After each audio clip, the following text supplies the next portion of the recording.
Abram suas Bíblias no Evangelho de Marcos, capítulo 9. Eu espero estar certo hoje, a referência. Capítulo 9, a partir do versículo 33.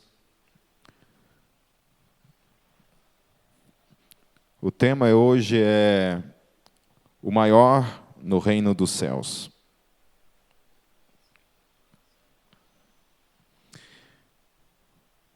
Então eu vou lendo e nós vamos comentando o texto. A partir do versículo 33 diz assim: E chegaram a Cafarnaum. Quando ele estava em casa, perguntou-lhes: O que vocês estavam discutindo no caminho?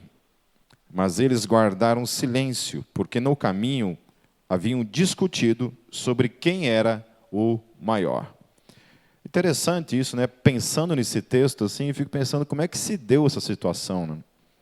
Eles estavam indo no caminho, aí como é que começa essa história? Como é que começa esse negócio aí? De um falar para o outro assim: eu acho que eu sou o maior no reino dos céus. Como é que chega a esse ponto, né? A pessoa olhar assim, em algum momento, e ela ter uma necessidade existencial, andando com Jesus de alguma forma, de olhar para ele e se achar acima do outro e querer, de alguma forma, essa posição diante de Deus, de se colocar acima dos outros e, portanto, se tornar o maior no reino dos céus. Aí eu fico pensando, né? Pedro, Tiago, João, discutindo esse tipo de coisa, tentando descobrir, entre eles, discutindo isso. Quem de nós será que é o maior? Quem de nós será que é o maior? Versículo 35. Assentando-se, Jesus chamou os 12 e disse: Se alguém quiser ser o primeiro, será o último, o servo de todos. Aí Jesus, nesse momento, ele quebra um pouco esse perfil, esse sonho, isso que é cobiça no coração humano, de querer ser maior do que os outros. E Jesus fala para eles o seguinte: você quer ser maior? Tem uma forma de você ser grande no reino dos céus. E para você ser grande, esse caminho ele conspira contra esse desejo do coração de vocês. Porque enquanto eles estavam querendo ser os maiores, Jesus vem e propõe para eles um caminho contrário. Vocês querem ser os maiores? Então vocês precisam ser os escravos. Porque a palavra servo ali no grego significa literalmente isso, escravo. E escravo é alguém sem direito. Então, Jesus está dizendo para eles: vocês têm que olhar para a vida de vocês, então, e se ver não como alguém detentor de se colocar numa posição, mas do contrário, vocês têm que ser os menores da casa. Aqueles que não são detentores nem de direitos, aqueles que estão abaixo de todos, aqueles que servem para lavar os pés dos outros, aqueles para fazerem o serviço por todos, alguém 100% debaixo do senhorio do seu Senhor. É isso que Jesus está dizendo para eles. Você quer ser o maior no reino dos céus? Seja alguém 100% submisso ao senhorio de Jesus sobre a tua vida. Isso é grandeza diante de Deus. Ser grande diante de Deus, Jesus está dizendo que é ser 100% submisso ao senhorio dele.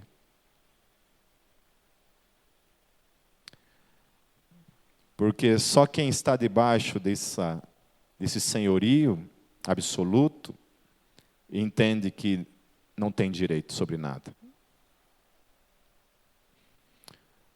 Todos os nossos direitos, e que a gente às vezes se conflita, todos os nossos direitos morrem em Cristo Jesus.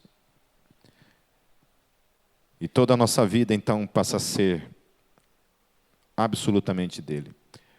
A gente tem dificuldade em entender a obra redentora de Jesus, mas em especial quando se trata dessa palavra que é a remissão, que é o fato de que nós fomos comprados. É interessante esse termo, né? Nós éramos escravos dos pecados, condenados, sem direito algum, e o nosso Rei paga o preço, por meio do seu sangue, por cada um de nós, e a Bíblia fala que Ele nos compra. Jesus não nos compra para dizer para mim e para você, agora você é livre para ser dono da tua vida e fazer o que você bem entende dela. Na existência humana, o ser humano, ele nunca está na condição de ser dono de si mesmo. Porque mesmo antes de Cristo, ele não era dono de si mesmo. Ele não era livre. Uma boa teologia, ela começa a se fundamentar quando a gente começa a entender, primeiramente, essa questão da queda. O quanto eu e você somos de fato pecadores. O quanto eu e você estamos separados da glória de Deus. O quanto eu e você somos desesperados pela graça na nossa vida. Porque houve um tempo na história da igreja, e ainda há na história da igreja, principalmente em Tomás de Aquino, quando ele passa a descrever a condição humana não mais como uma queda total e absoluta da sua condição, de que o homem não é 100% caído, de que o homem tem áreas na sua vida em que ele é absolutamente livre. E aí toda essa teologia que traz uma queda não total, mas parcial, entende então que nós não estamos 100% debaixo do domínio do pecado, 100% condenados, 100% escravos do diabo. E aí quando vem Jesus, Ele nos compra. Essa compra também é total e absoluta. E nos coloca agora numa outra condição. Paulo fala em que Deus nos transporta do reino das trevas. Reino das trevas implica que existe um rei que reina nesse mundo, que é o mundo do pecado, o mundo das trevas.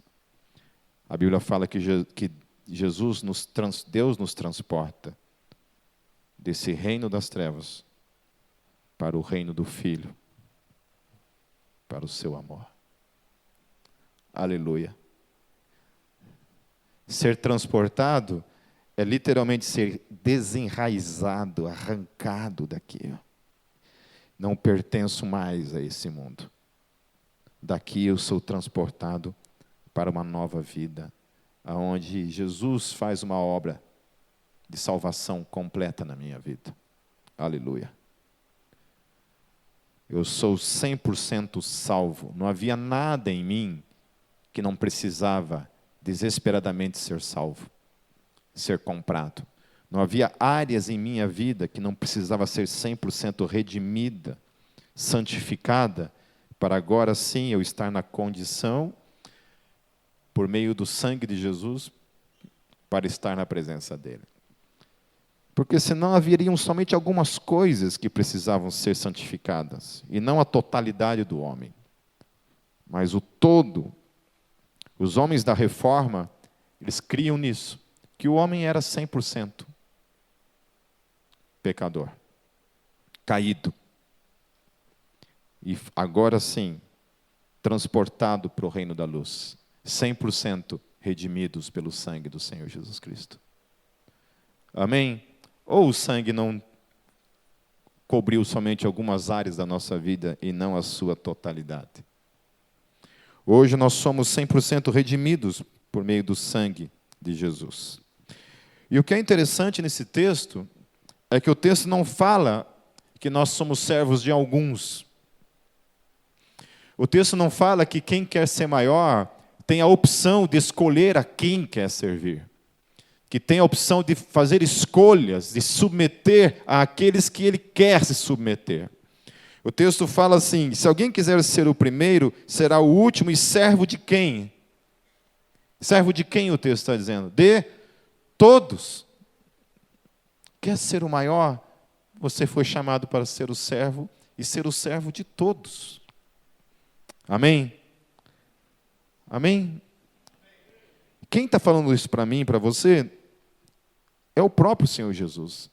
Ele está dizendo que o chamado cristão para esse senhorio é um chamado para que toda a igreja, todos os filhos, seja uma nação de filhos que servem absolutamente a todos. Porque chega um ponto na igreja em que a gente começa a escolher aqueles a quem nós queremos amar. A gente começa a escolher aqueles a quem nós queremos servir. Queremos escolher aqueles a quem nós queremos ter comunhão. E nós começamos a nos distanciar, portanto, daqueles que nós não queremos servir, que nós não queremos amar. Não queremos encarar os desafios que envolve a prática da comunhão cristã, que é esse grande desafio de amar pessoas difíceis, complicado. Versículo 36, e tomando uma criança, colocou-a no meio deles. Pegando-a nos braços, disse-lhes: quem recebe uma destas crianças em meu nome, está me recebendo. E quem me recebe não está apenas me recebendo, mas também aquele que me enviou. Lá em Mateus 19, 13 e 14, acontece uma situação muito parecida, com relação também envolvendo crianças.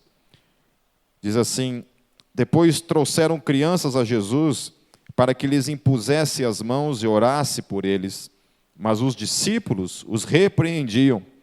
Então disse Jesus: deixe vir a mim as crianças, e não as impeçam, pois o reino dos céus pertence aos que são semelhantes a elas.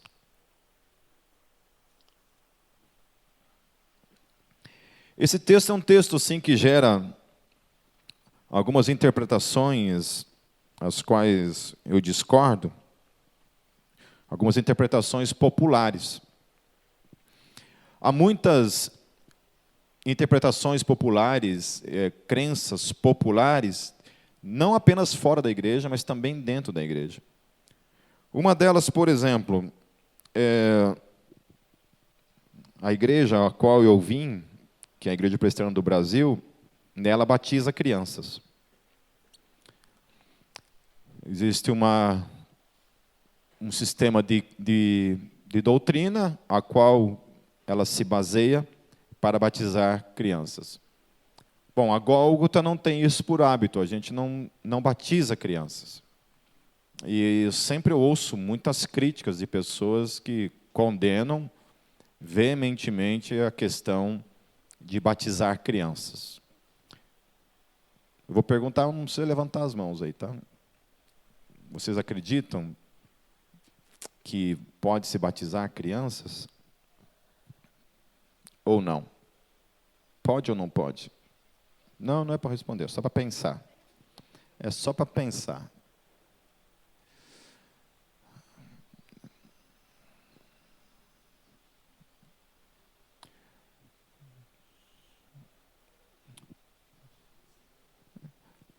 Acho que com exceção da Igreja Presbiteriana do Brasil, acho que a Igreja Católica e algumas outras, uma ou outra, ou outra, literalmente, aí, que batiza a criança, quase que 95% da igreja, das denominações, não tem tal prática.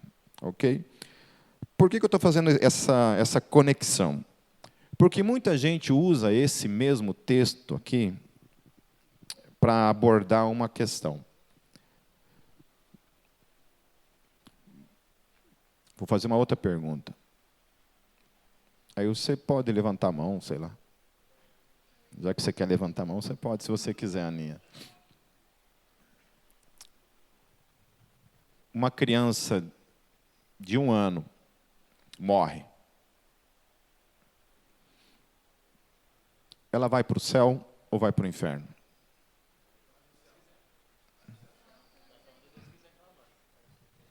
Ixi. Vai para o céu?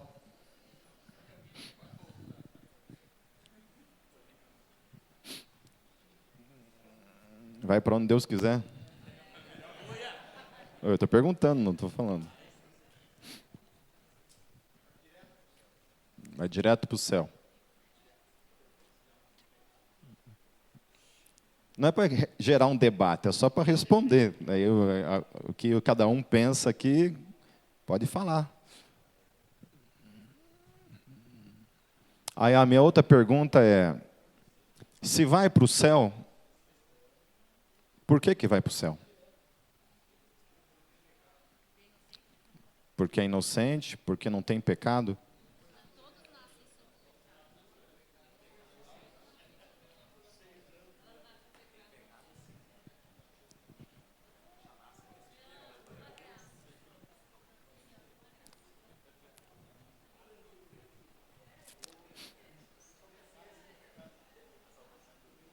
O que foi, Júlio? Não, é para pensar mesmo. É para deixar aflito mesmo, para ser consumido.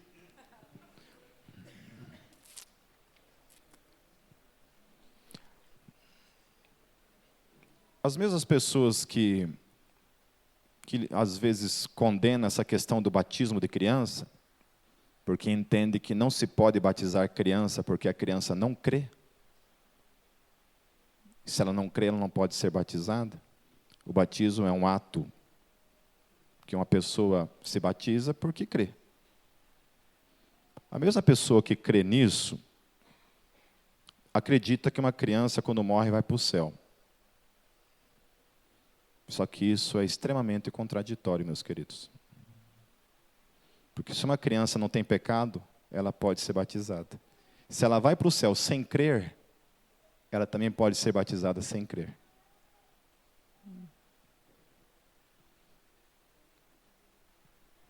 Entenderam?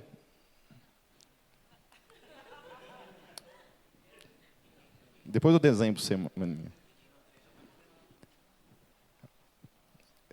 Eu não tenho um problema com isso, porque eu não batizo crianças, e eu não tenho nenhum problema em dizer por que eu não creio nisso, porque eu não creio que crianças, quando morrem, vão para o céu.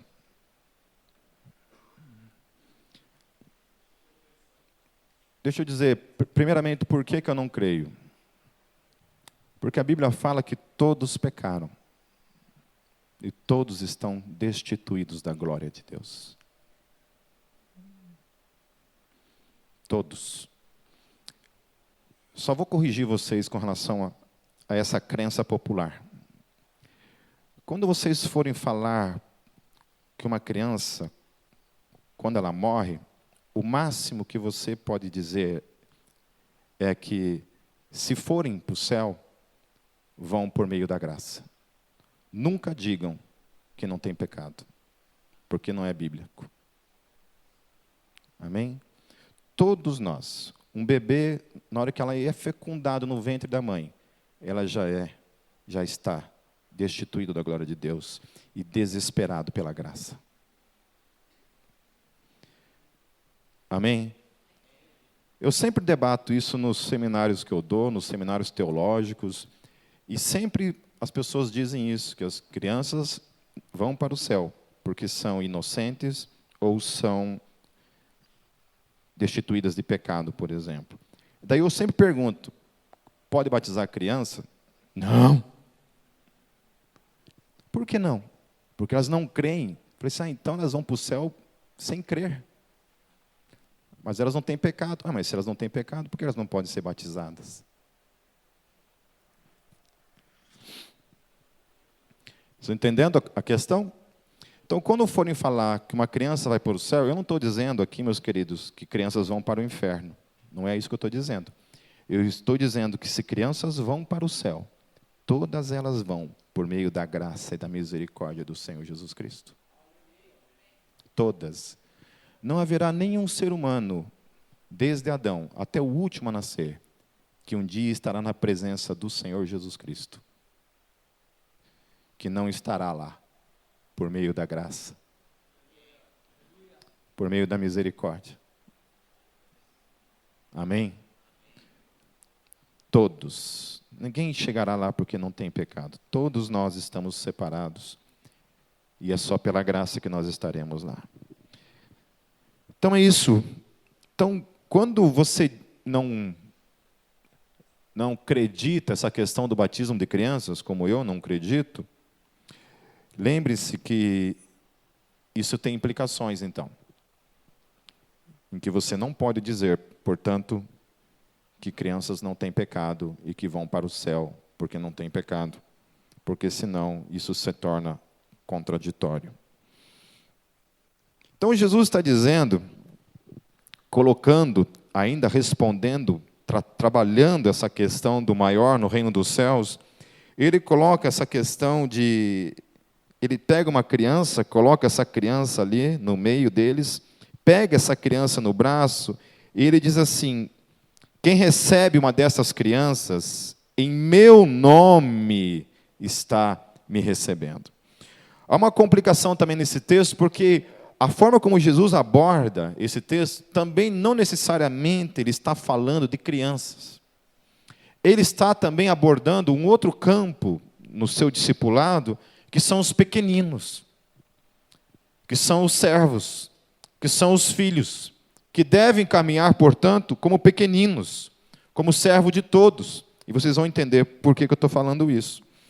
Porque ele coloca aqui que se você recebe um desses pequeninos em nome dele, e aí ele vai ligar que isso não é somente crianças, mas isso está dizendo aqueles que proclamam o evangelho, aqueles que são servos do reino, que estão servindo o reino o tempo todo, quando você recebe essas pessoas em nome dele, está recebendo a ele. E, portanto, recebe também aquele que o enviou. A outra coisa que o texto está dizendo também é de que crianças Jesus está falando também. Lá em Mateus, ainda no capítulo... só um pouquinho. No Mateus, no capítulo 19...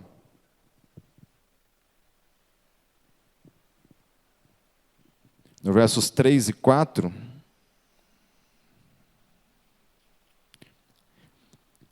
diz assim, eu lhes asseguro que, a não ser que vocês se convertam e se tornem como crianças, jamais entrarão no reino dos céus. Portanto, quem se faz humilde como esta criança, este é o maior no reino dos céus. Então, Jesus está apontando que crianças aqui também é aquele que crê. E ele aponta algumas coisas aqui. Que se... Oi? 18? Oh, mas eu estou feio ultimamente, hein? Só anoto coisa errada? E sumiu de novo o texto daqui? Então é 18. Então ele trabalha duas coisas aqui. A primeira coisa é que eu e você precisamos nos converter, ele está falando. Se converter e se tornar como criança. Então, há uma implicação aqui que está dizendo que não é somente uma questão de ser uma criança, mas está implicando também na conversão. Você precisa se converter como essa criança. E essa criança ali é uma criança que vem até ele. Por isso que esse texto ser usado para a salvação de crianças não é real. Porque o texto não está falando de todas as crianças. O texto está falando das crianças que vêm até ele, que se convertem, que estão nos pés dele. Essas crianças, se você se converter como uma criança dessa, que se entrega a Jesus dessa maneira grandiosa, aí o texto também fala que se fizer humilde como uma criança. Então tem implicações ali. Primeira coisa que tem que se converter. E a segunda coisa que tem que ser humilde. Aí a humildade conspira totalmente com esse espírito de grandeza, ao qual eles estão buscando aqui. De não ser maior do que o outro. Ele está dizendo, está apontando. Lá no versículo 38, continuando, lá em Marcos capítulo 9. Volta para o capítulo 9 de Marcos, verso 38. Diz assim: Mestre, disse João, vimos um homem expulsando demônios em teu nome e procuramos impedi-lo, porque ele não era um dos nossos. Não o impeçam, disse Jesus. Ninguém que faça um milagre em meu nome pode falar mal de mim logo em seguida, pois quem não é contra nós está a nosso favor. Eu lhes digo a verdade, quem lhes der um copo de água em meu nome, por vocês pertencerem a Cristo, de modo nenhum perderá sua recompensa. Se alguém fizer tropeçar um destes pequeninos que creem em mim, seria melhor que fosse lançado no mar com uma grande pedra amarrada no pescoço. E aí é interessante, né? Porque os caras, não basta eles quererem ser um maior do que o outro, e agora eles começam a atrapalhar. Se tem alguém expulsando um demônio, mas não é ali do grupo deles, eles querem proibir essa pessoa de expulsar um demônio. Mesmo que essa pessoa esteja expulsando um demônio, em nome de Jesus. Eles acham aquilo um absurdo. Não, mas a gente está expulsando o nome de Jesus. Não, mas você é dos nossos? Não, então não serve. Eles padronizaram, eles patentearam o ministério de exorcismo e achavam que só eles 12 podiam, mais ninguém. Mais ninguém podia expulsar demônio, só eles dois se achavam os donos do direito de fazê-lo. E é interessante que eles chegam para Jesus, talvez falando do que tinha acontecido, né? Ó, Jesus, a gente fez isso. Daí eles levam uma invertida da parte de Jesus e falando assim para eles, não o impeçam. Não o impeçam. Porque ninguém que faça um milagre em meu nome pode falar mal de mim logo em seguida. Amém? Milagre é uma coisa muito, muito contraditória, né? Porque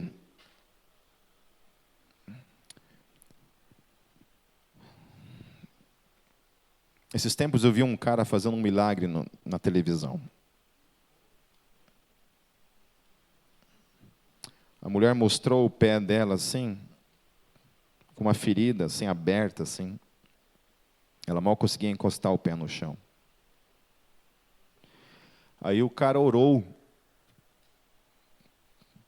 Primeiro ele colocou a mão assim, ela caiu. Falei assim, pô, a mulher estava bem em pé. Agora o cara derrubou a mulher, né? E no que ela levantou novamente, ele falou assim para ela assim, bate o pé no chão. Ela batia o pé assim, está sentindo alguma coisa? Não. E a ferida lá está curada. E liberou ela. Curada.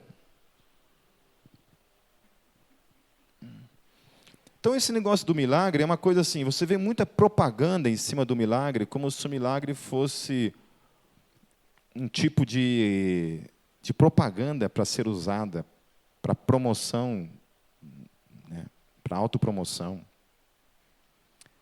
Quando Jesus curava as pessoas, Jesus falava assim, não conte para ninguém. Esse é um segredo nosso. Não fale para ninguém o que está acontecendo. Porque o milagre tinha uma finalidade de revelar o reino na vida daquela pessoa. Agora, tem uma outra coisa ligada a milagre também, meus queridos. Que milagre não salva.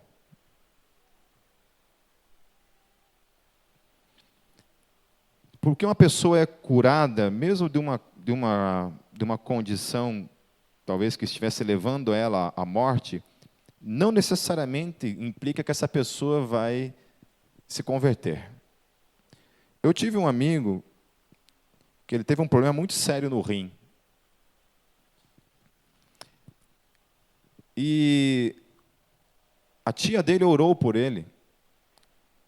Ele estava assim, gemendo de dor. no mesmo instante em que ela orou por ele, a dor sumiu, desapareceu. Ele foi curado. E ele testemunhou para mim disso, falando do milagre, que ele ficou abismado com o que tinha acontecido. Hoje esse cara é ateu. Ele é ateu e eu não vou nem descrever as práticas da sexualidade dele, o que ele faz com a vida dele, com o casamento dele, com a esposa dele.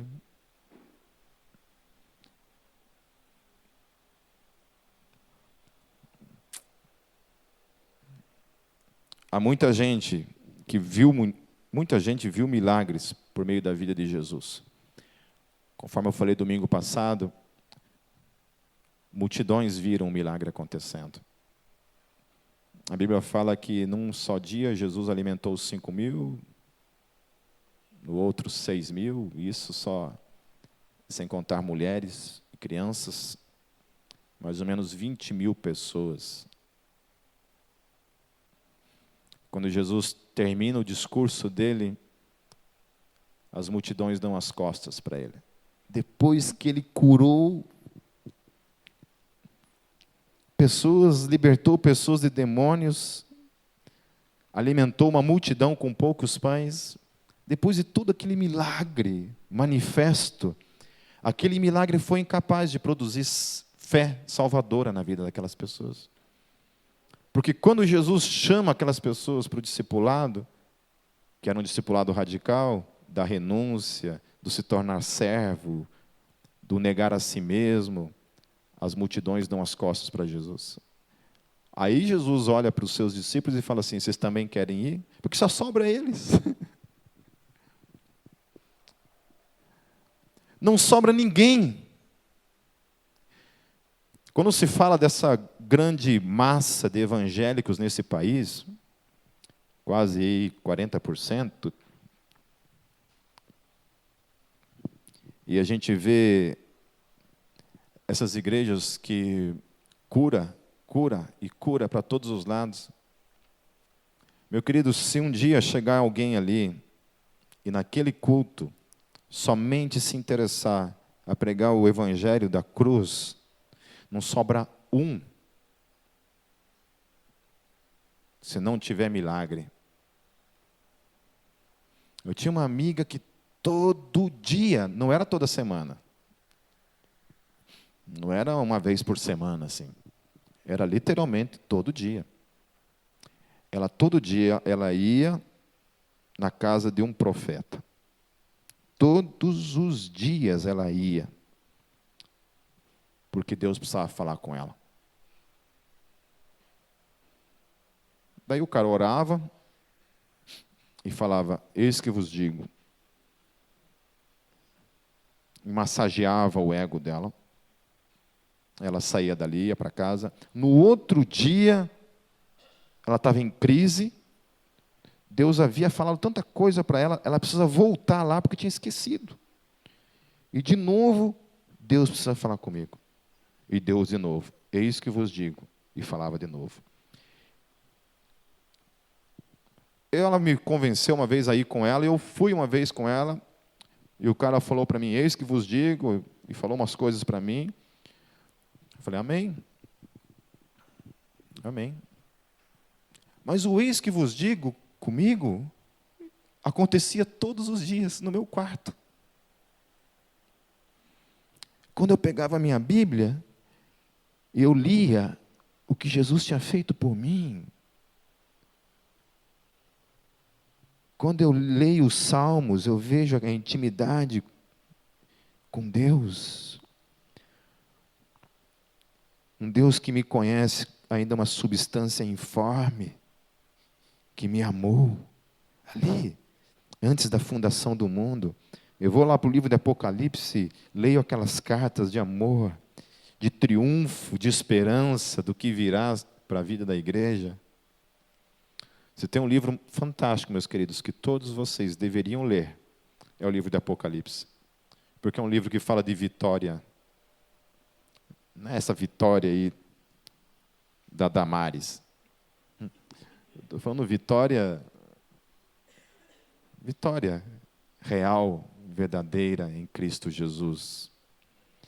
Essa vitória que virá é uma vitória que não te livra do problema, não te livra das lutas, justamente porque você tem uma esperança do que virá, é isso que te mantém firme, em pé diante das lutas, porque você tem os olhos lá na frente, no Senhor. Amém? Então Jesus está falando isso, está falando que, queridos, ninguém que faz milagre em meu nome pode falar mal de mim. Então ninguém aqui está condenando o milagre, mas com certeza há um sério problema quando o milagre é usado para um outro fim, que não seja o fim pelo qual ele existe, que é glorificar o nome do Senhor Jesus Cristo. Esses tempos eu vi um DVD de um outro pregador dentro de uma limusine, se gabando porque ele era filho do rei, dentro de uma limusine, insinuando que o jumento que Jesus andou na época era a Mercedes-Benz da época, para defender de alguma forma a sua estupidez. Eu não sou contra riquezas, meus queridos. Eu acho que tem pessoas que foram chamadas para serem ricas, para sustentarem missionários. Vocês sabiam que Jesus era sustentado por mulheres? Se tem uma coisa que Jesus não tinha problema, era com machismo. Quem sustentavam Jesus eram mulheres ricas, que sustentavam ele. Não tinha problema com isso. Então, eu não tenho problema com riqueza, não é isso. Eu tenho um problema quando a gente coloca riqueza como um parâmetro de que, porque eu sou rico, porque eu sou filho do rei. Isso implica que aquele que é pobre é o quê, então? Filho de quem, então? Filho de pobre. Certo? Então, o rei tem filhos que são ricos e os outros que são pobres são o quê? Então, assim, talvez você tenha uma crise assim, com a tua favela. E aí, com essas coisas que eu falei agora, eu falei assim, pô, Pipe, mas que sacanagem. Por que o rei, então, não torna todos nós ricos? Queridos, saiba de uma coisa, se Deus não te deu dinheiro, é porque você vai pular bonito o dia que tiver. Deus te ama tanto, conhece tanto o teu coraçãozinho do Satanás, que Ele sabe que se Ele te der dinheiro, você se perde.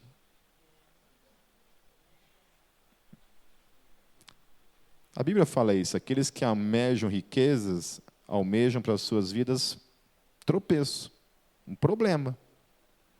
Agora, tem pessoas que não. Tem pessoas que Deus dá a graça, dá o dom de riqueza.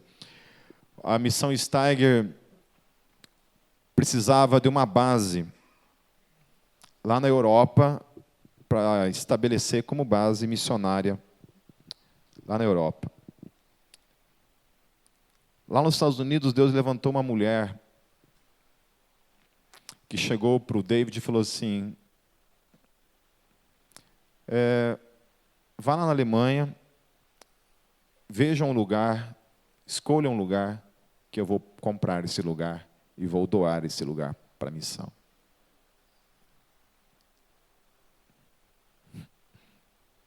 Teve um pastor de uma igreja aí, esses dias, eles mudaram de lugar, isso me dá uma raiva. Isso aí, tive que engessar o cotovelo no hospital no outro dia, quando eu fiquei sabendo disso.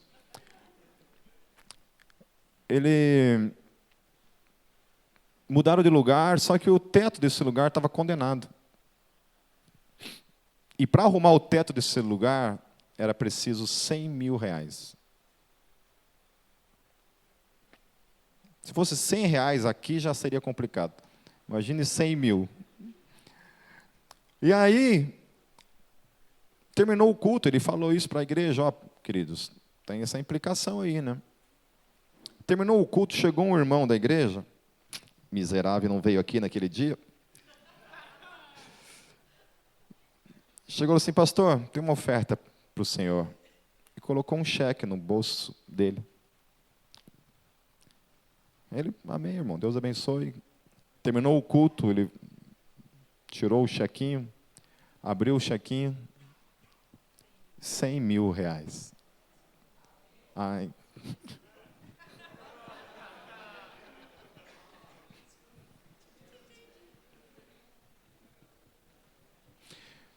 Agora, por que isso é possível?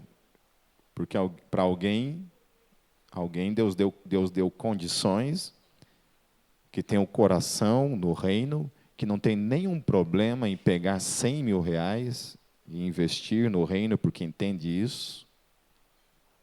Amém? Então, eu não creio que todos foram chamados para serem ricos, mas eu creio que riqueza pode ser um chamado também. Amém? Infelizmente não é o caso de vocês, mas eu espero que quem saiba, né? Paulo fala que tem que procurar os melhores dons, né? Quem sabe não seja esse o dom.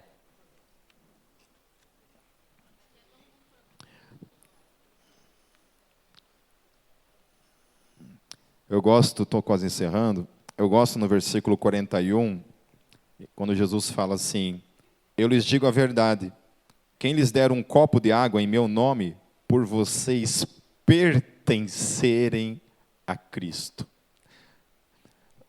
Fala assim para você, assim, eu pertenço a Cristo. Aleluia.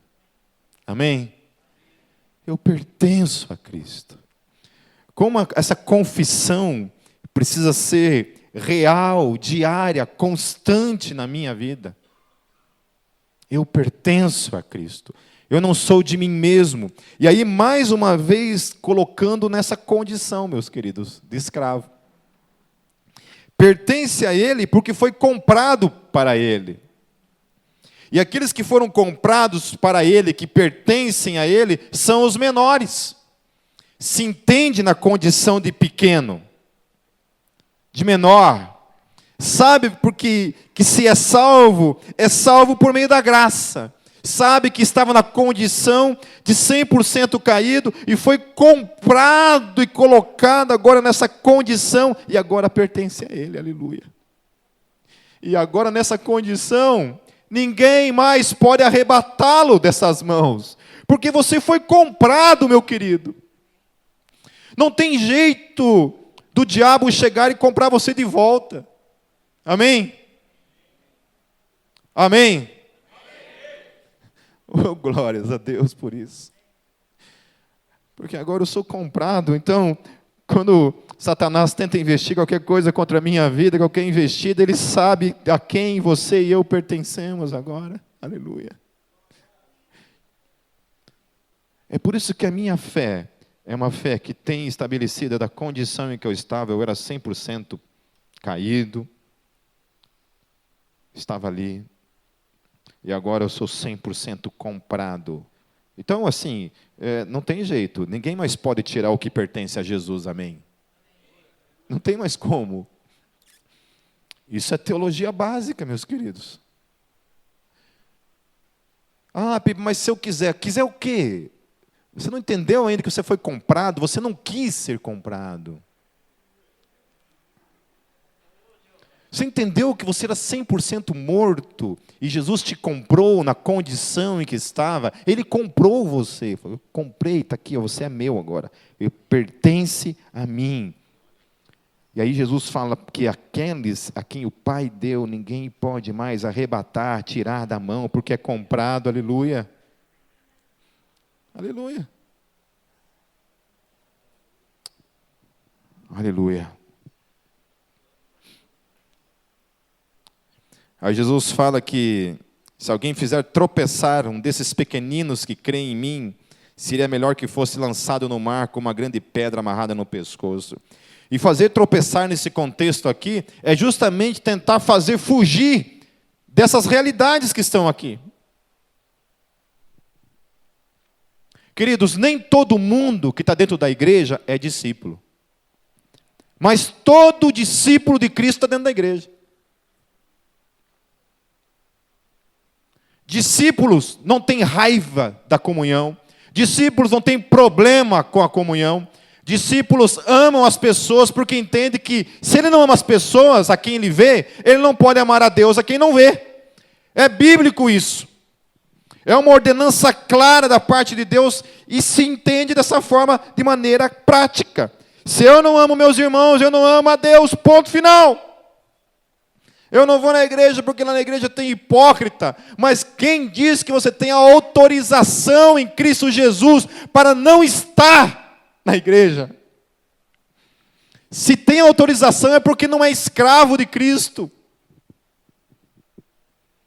E como tem gente por aí falando isso com a boca cheia, na condição em que está, achando que isso é uma coisa muito bonita. Esse politicamente correto é uma coisa do inferno, né, cara? Porque até a igreja agora está nisso, né? Ai, eu sou bonito. Ai, eu não vou na igreja, porque lá só tem hipócrita. Ai, eu sou o bom.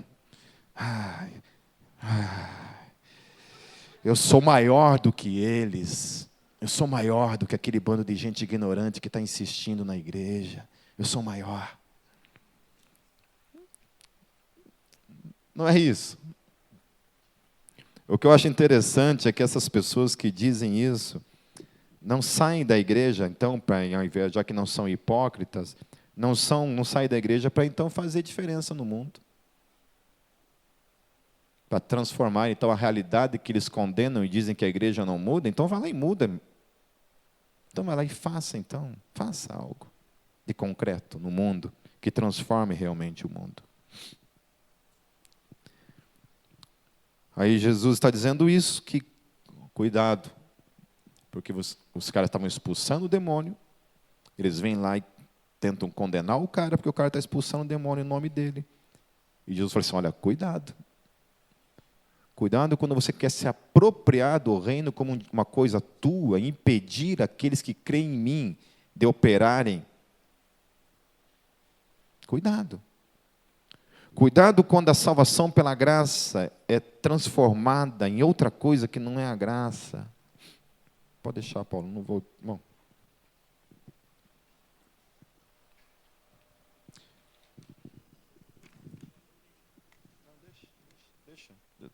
Eu estou terminando já.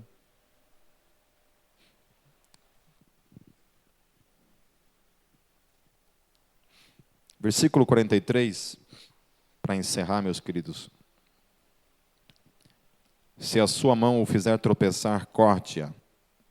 Eu acho interessante isso, porque Jesus, ele não tem... Jesus, ele é faca na caveira, né, cara? A gente que vem e esculhamba tudo, né? A gente negocia com o pecado.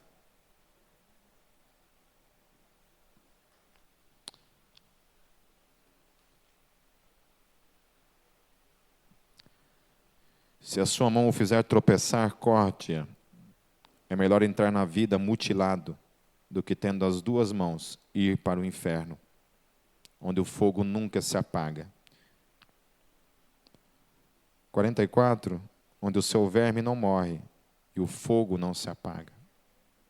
E se o seu pé o fizer tropeçar, corte-o. É melhor entrar na vida aleijado do que tendo os dois pés ser lançado no inferno, onde o seu verme não morre e o fogo não se apaga.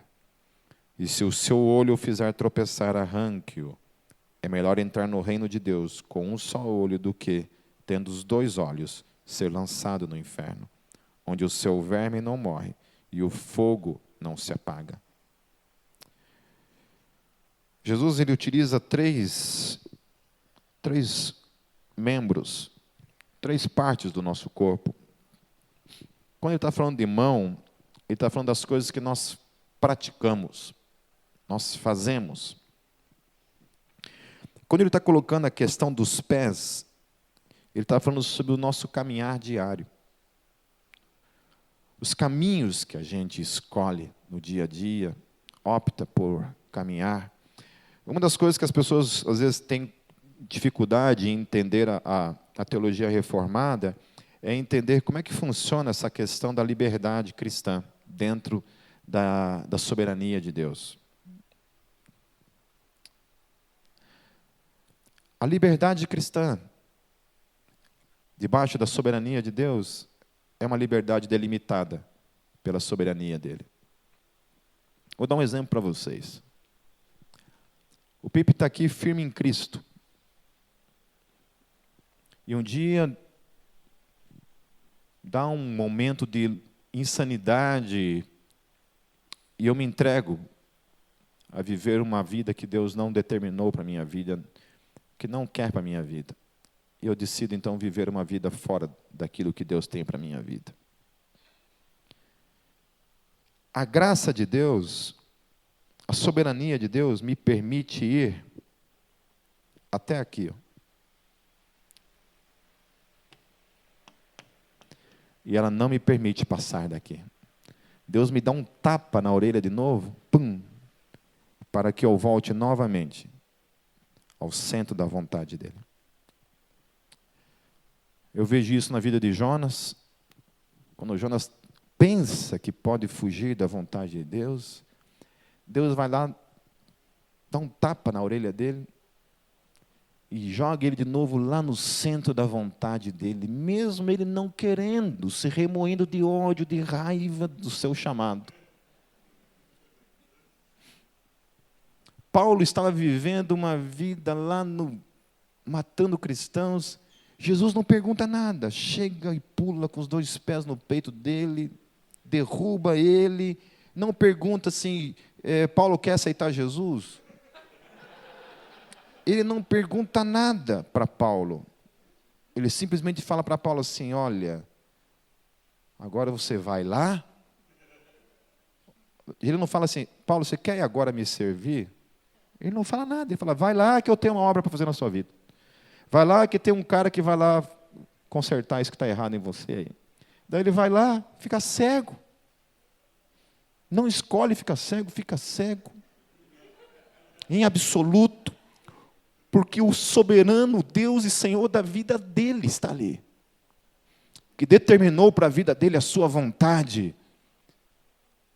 E o coloca debaixo da sua soberania. Em absoluto, e fala assim, vai lá agora. E ele vai lá. Aí, quando Jesus anuncia o que tinha acontecido na vida de Paulo, né, e fala, foi para Barnabé? Eu não lembro, quem foi o cara que Jesus manda lá falar com Paulo? Acho que foi Barnabé. E Ananias. Barnabé veio depois. Quando Jesus fala o nome de Paulo, Ananias fala, você está louco?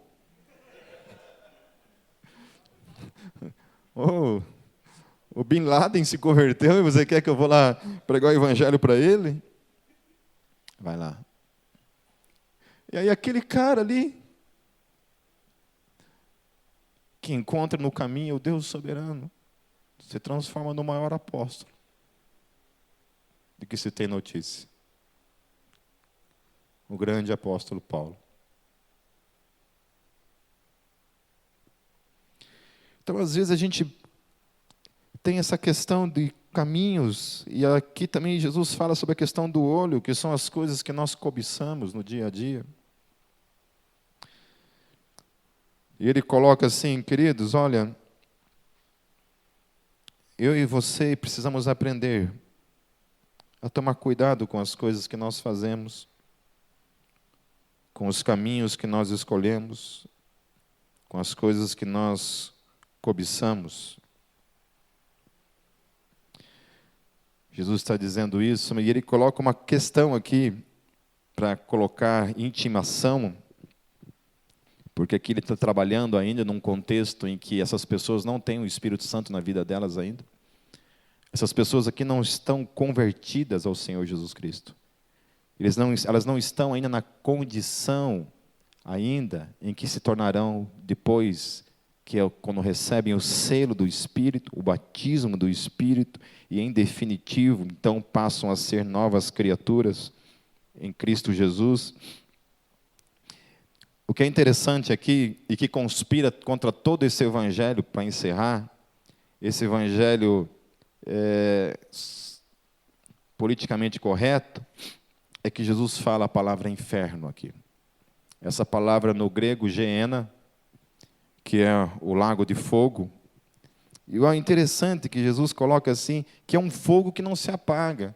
Porque uma coisa interessante no universalismo, o universalismo é uma doutrina que existe há muitos anos, mas ela ressurgiu com muita força nesses últimos anos. Muitos caras que eu sou fã, era fã, em questões teológicas, hoje confessam ser universalistas. O universalismo, num debate, eles disseram o seguinte, eu estava num debate com eles, e eles falaram que fogo eterno, a palavra eterno ali, no grego, ela tem uma conotação de um período de tempo, e não necessariamente significa uma coisa que durará para sempre. Isso é a interpretação que eles têm. Então, as pessoas morrem sem Jesus, vão para esse lugar, que seria o inferno, ficam lá um período de tempo, até expurgarem os seus pecados, e de lá, então, eles são devolvidos. Então, eu fiz 2 perguntas para eles. Então, isso implica que Satanás também será redimido? Porque a Bíblia fala que tanto os homens quanto os demônios serão lançados no lago de fogo, que é o Geena. Não, só as pessoas. Como é que você sabe disso? Por que vocês não falaram que é só um período de tempo? E a segunda pergunta que eu fiz para eles é o seguinte. Então, se é um período de tempo, e a Bíblia fala que quando o Filho do Homem vier para julgar a humanidade, os seus serão levados juntamente com os anjos e estarão para sempre com o Senhor. Receberão a vida que é eterna. E no mesmo texto, a mesma palavra, eterna, no grego, fala que os demais receberão condenação eterna. E é a mesma palavra. Então, isso implica que o céu também é só um período de tempo?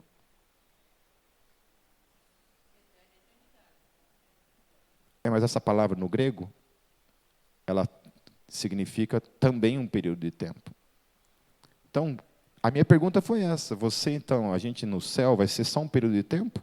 Já que o inferno é só um período de tempo? Então, assim, o cara morre sem Cristo, fica um período de tempo no inferno, expurga, daí depois vai para o céu.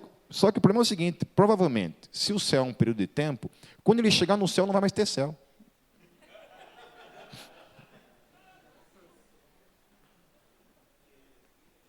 Então eu falei isso para eles. Aí começaram a me chamar de ignorante, porque eu sou religioso, porque eu quero mandar as pessoas para o inferno. Falei, opa, era aí, meu querido. Primeiro de tudo que eu não tenho nem poder para mandar ninguém para o inferno, né? Gostaria de ter esse poder, mas não tenho.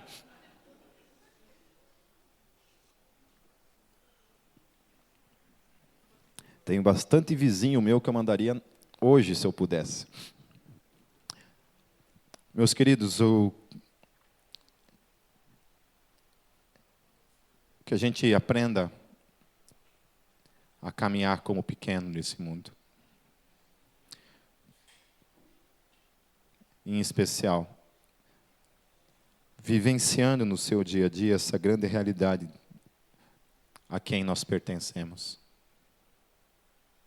que é o Senhor Jesus Cristo. Vivam como aqueles que pertencem a Ele e que caminham como crianças nesse mundo, servindo a todos, cuidando em todo o tempo, com as suas escolhas diárias, com os caminhos que escolhem e com aquilo que nós cobiçamos. Feche seus olhos.